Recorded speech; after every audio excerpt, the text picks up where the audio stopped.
बांग्लादेश में एक बड़ा दिलचस्प डेवलपमेंट हुआ। बांग्लादेश मोहम्मद यूनुस टीचर्स का अपॉइंटमेंट कर रहे थे। अब जब टीचर्स हर सब्जेक्ट का कर रहे थे तो उसमें म्यूजिक टीचर भी था, पीटी टीचर भी था, और इस्लामिस्ट जो थे कट्टर जिहादी सड़क पे उतर आए। खबरदार, ना पीटी टीचर बनने देंगे ना म्यूजिक टीचर बनने देंगे। पूरी दुनिया में इस समय सऊदी अरब में म्यूजिक कॉन्सर्ट हो रहा है और ये कह रहे हैं कि नहीं होने देंगे। इसे हटाएं एक मिनट, क्या दे। अब आप ये देखें कि ये फोटोग्राफ्स इन्होंने बिफोर टाइम दिखा दिए। आपने म्यूजिक और पीटी सब खत्म कर दिया, औरतों को बुर्के में कैद करने की बात कर दी।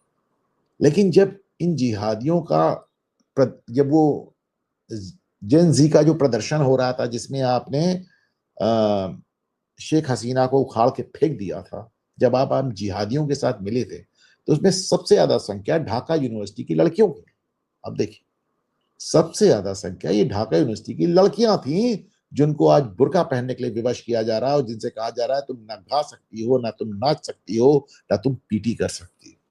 अब आप सोचें, ईरान 1979 में मुझे याद आता है जब ये आयतुल्लाह खुमैनी आया था, तो साहब तेहरान यूनिवर्सिटी की लड़कियां लड़के सब पागल हो गए थे, साहब इस्लामिक रिवॉल्यूशन लेके आएंगे। मैं आपको दिखाता हूँ उस समय उन लड़कियों की फोटो, तेहरान यूनिवर्सिटी की, इतनी खुश थी और इनकी देखिए खुमैनी की फोटो लेके घूम रही थी, क्योंकि तब घूमने की आजादी थी। अरे यार ये क्या, घूमने की आजादी थी, बोलने की आजादी थी, सारी आजादियां थी तो कर रही थी।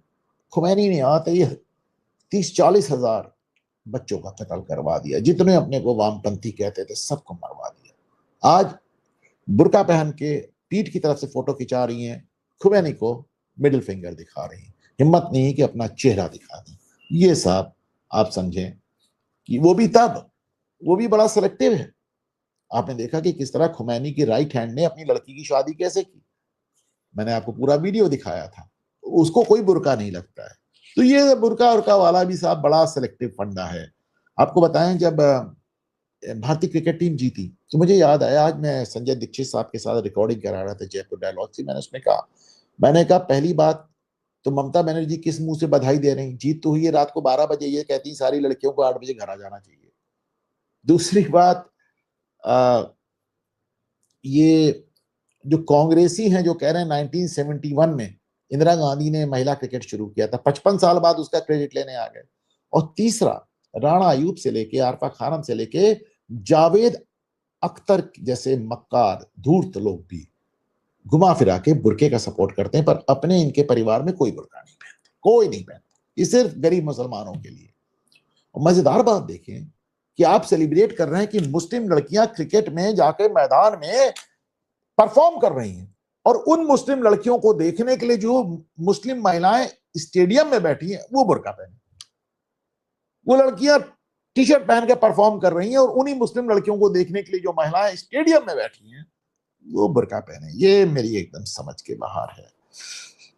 आपको मालूम है कि डोनाल्ड ट्रंप ने कल कह दिया था कि साहब तमाम देश न्यूक्लियर टेस्टिंग कर रहे हैं, रशिया कर रहा है, कोरिया कर रहा है, चाइना कर रहा है, पाकिस्तान का नाम भी ले दिया था। सारे देश डिनाई कर रहे हैं, हम नहीं कर रहे हैं। ये पगले चिल्ला चिल्ला हाँ कर रहे हैं, हम बिल्कुल कर रहे हैं। क्यों? उन्होंने कहा हम इसी बहाने उनकी आवाम खुश हो जाएगी, अरे भाई हमारी सेना इतनी ताकतवर है कि एटम बम टेस्ट कर रही है। ये हालत है, ये दिमागी रूप से ये इस तरह के दिवालिये लोग हैं। अच्छा, जबकि ये नहीं समझ रहे हो कि तुम इसको एक्सेप्ट करके तुम पूरी दुनिया में पहले से अछूत और अछूत हो जाओगे, तुमसे कोई बात नहीं करना चाहता, तुम मजबूरियों से तुम दो वो एफएटीएफ की ग्रे लिस्ट से पड़े रहते, तुम ब्लैक लिस्ट पे पहुंचोगे एक दिन। लेकिन चलो, आप हल्ला मचा रहे हैं कि साहब हम कर रहे हैं कर रहे हैं कर रहे हैं। ये कह रहे हैं कि हम टैक्टिकल न्यूक्लियर वेपन्स का इस्तेमाल, मतलब टेस्टिंग करते हैं। What are tactical nuclear weapons? Tactical nuclear weapons इस तरह है कि अगर भारतीय फौज लाहौर में घुस गई तो ये लाहौर में ही छोटा सा एटम बम छोड़ देंगे, अपनी आवाम पे, अपनी फौज पे, अपने शहर में, अपने देश में छोड़ देंगे। That is tactical nuclear. There is nothing called tactical nuclear weapon. ये कुछ नहीं होता, बकवास होता है। कौन अपने देश में छोड़ता है? तो पाकिस्तानी छोड़ सकते हैं, वो तो मार रहे हैं, जमाने से अपने लोग को मार रहे हैं। तो छोटे छोटे एटम बम बनाए, उनके तो आपने याद है गृह मंत्री कहते हैं पाव पाव भर के बम बनाए हैं, ऐसे बम बनाए जिससे हिंदू मर जाएगा मुसलमान बच जाएगा। आई मीन मानसिक रूप से विक्षिप्त लोगों से क्या बात की जाए।